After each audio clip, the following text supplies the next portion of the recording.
একটি জেলার একজন নয়, দুইজন নয়, ৫-৬ জন বিবাহিত নারী হঠাৎ করেই নিখোঁজ হয়।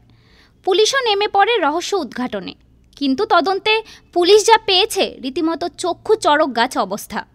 এসব নারীদের পালিয়ে যাওয়ার অন্যতম কারণ হলো সোশ্যাল মিডিয়া, আরও স্পষ্ট করে বললে ফেসবুক আর টিকটক।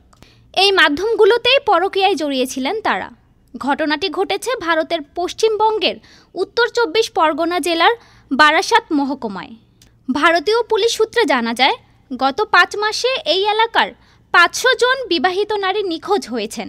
২০২৫ সালের জানুয়ারি থেকে মে মাস পর্যন্ত নিখোঁজ হওয়া মোট ৫৩৬ জন তরুণীর মধ্যে ৯০% বিবাহিত। এভাবে হঠাৎ করেই বারাসাতের নারীরা নিখোঁজ হতে থাকায় সামাজিক মাধ্যমে রীতিমতো তোলপাড় শুরু হয়েছে। এমনকি এটাও জানা যায় যে নিখোঁজ হওয়া এসব নারীরা খুব ভালো এবং স্থিতিশীল পরিবারের সন্তান। এসব নারীরা নিখোঁজ হয়েছে বললে কথাটি বোধহয় ভুল হবে, কারণ তারা স্বেচ্ছায় পালিয়ে গেছে স্বামী, সংসার আর কেউ কেউ সন্তান ফেলে। ফেসবুক আর টিকটক পরিচয়, এরপর প্রেম। পরকীয়ার এই ধারায় পড়েই সংসার ছেড়ে পালিয়েছেন বারাসাতের ৫০০ জনের বেশি বিবাহিত নারী। এমনটিই বলছে পশ্চিমবঙ্গ রাজ্য পুলিশ। কেউ পালিয়েছেন বাইক থাকা যুবকের হাত ধরে, আবার কেউ স্বামীরই ব্যবসায়ীর বন্ধুর সঙ্গে।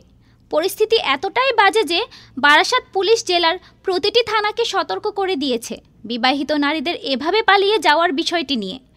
অনেক স্বামী আবার লোকলজ্জার ভয়ে পুলিশের কাছে অনুরোধ করেছেন পরিচয় গোপন রাখতে। ডেস্ক রিপোর্ট, আজ বার্তা।